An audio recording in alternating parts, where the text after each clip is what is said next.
Thank you for joining us. I'm Brad Clonch. And I'm Quin Tran. Chickasaws believe strongly in family. Family is at the heart of everything. And so when a Chickasaw teacher learned about a soldier's homecoming, she organized a surprise for the family, a special delivery for his 2 young children. For weeks, they planned, prepared for it, and prayed for this day to come.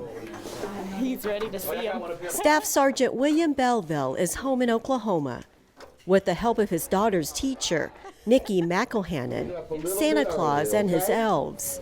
Is there a Jacob and a Jordan here? The soldier's homecoming is the greatest gift to his family, the biggest surprise to his 2 young children, Jacob and Jordan. For 6-year-old Jacob, it's hard to believe. His dad has been away for so long. It was so hard to keep it a secret because they would get so upset about William not being here for Christmas, and they would say things like, "Oh, I wish Daddy would be here," and it was so hard not to just say, "Oh, don't cry, baby, you know, he'll be here." But I think this was well worth it. This is something they're going to remember forever. Staff Sergeant Belville has served with the Oklahoma National Guard for the past 10 years. This is his 3rd deployment, the latest with the 45th Infantry Division to Afghanistan. I get to talk to them at least once or twice a week. You know, kind of depends on what we got going. How do you communicate? Tell me about that. We've got a little phone center, and then we've got a little internet room. And then I get to Skype occasionally. Guess what? My mama made a new bed for you and Dad. I just love it. I just love to see the joy on their face. I just know that it's a big moment for them to be able to see their dad, because it's been so long since they've seen him. It's been nearly 10 months since they've seen their dad, and they're not alone. What's a daddy doll? What's a daddy doll? When you get scared, you sleep with it. Jordan's classmate, 3-year-old Kirsten Troutman, misses her father, a soldier serving in Kuwait. It's been a godsend because when she feels nervous or scared or something, she wants her daddy with her, and this right here has saved a lot. It's a lot of sleepless nights, that's for sure. The Belville family knows all about that heartache. Your daddy asked me to bring this to you, okay? Since he can't make it home for Christmas, he wanted me to bring your Christmas present. William Belville hopes this gift, a locket, gives her hope that her dad will be home soon. Thank you for bringing me this. Do you want to put it on? You want me to put it on you? No, I'm going to wait until tomorrow. You're going to wait till tomorrow to wear it? The gifts that Santa delivered on this day brought smiles to all of these children.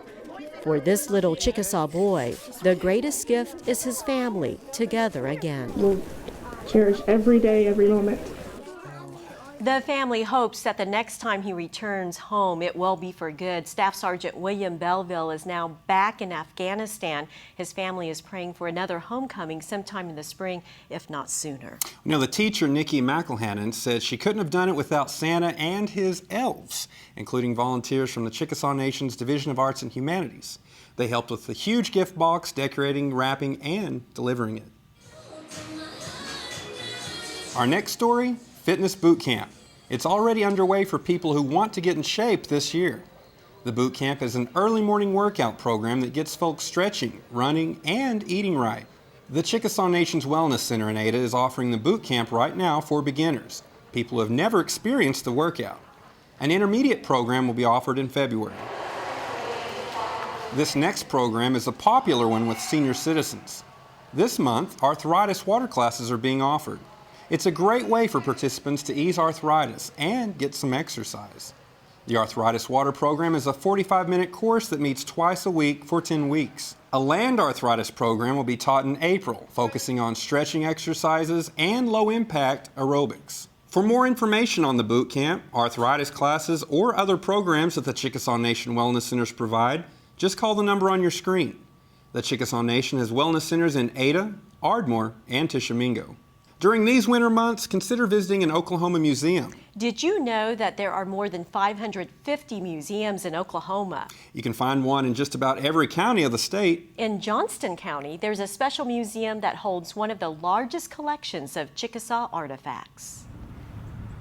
Located in the historic capital of the Chickasaw Nation, the Chickasaw Council House and Museum is full of history. 1855, we began our government, and Indian Territory became the state of Oklahoma in 1907. The museum features the original Chickasaw Council House, the log structure built more than 150 years ago.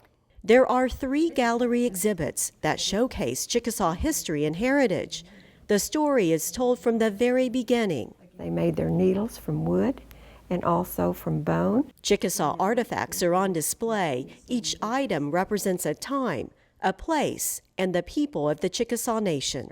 Adeline Brown was a Chickasaw. She put out the first recipe book with Chickasaw recipes that our people still use today. This area of the museum features people who preserved the tribe's culture and those who represented Chickasaw as well. We pinpoint something that is special about each one that has brought them to the forefront to inspire the next generation of young people. Ann Fink, the museum curator, hopes that the exhibits do more than just tell a story. It's a tribute to Chickasaw families. We actually walk into this building every day, and it's history. It's very touching, sometimes very emotional for some of our guests. They understand their heritage, and their relatives came on the Trail of Tears, so it is very emotional for them to realize what a struggle it was, and then to actually see that their tribe started a government in a new land, as you might say, here in Indian Territory. The talents of Chickasaws are also shared. A mixture of artwork is on display from elders and young artists. This pen and ink sketch was recently donated to the museum. It was Annie Colbert Meek's final art project before graduating from Bloomfield, a boarding school for Chickasaw girls. That picture ought to be someplace where it would be used and taken care of. I want them to know that Chickasaw girls were educated and had opportunities. Jerry Brown hopes her mother's memory will add to the storytelling at the museum. One of the best tributes to the early Chickasaws are the photographs shown one by one of the original Chickasaw enrollees. So it's every day I can walk in and say, "Hello, grandmother. I'm here today because of you." My grandmother, when she was very elderly, and before she passed away, she says, "I have nothing to leave you but my heritage." What greater gift could a Chickasaw have than the gift of being a Chickasaw inheritor? We can spend hours in that museum. There's so much to see, so much to learn there at the Chickasaw Council House and Museum. And you can get tours of the museum as well as visit other sites just next to it, the old Chickasaw Capitol and the Genealogy Center. They're all there located in that Capitol complex in Tishomingo. We hope you've enjoyed this program. Join us again soon for another episode of CNTV.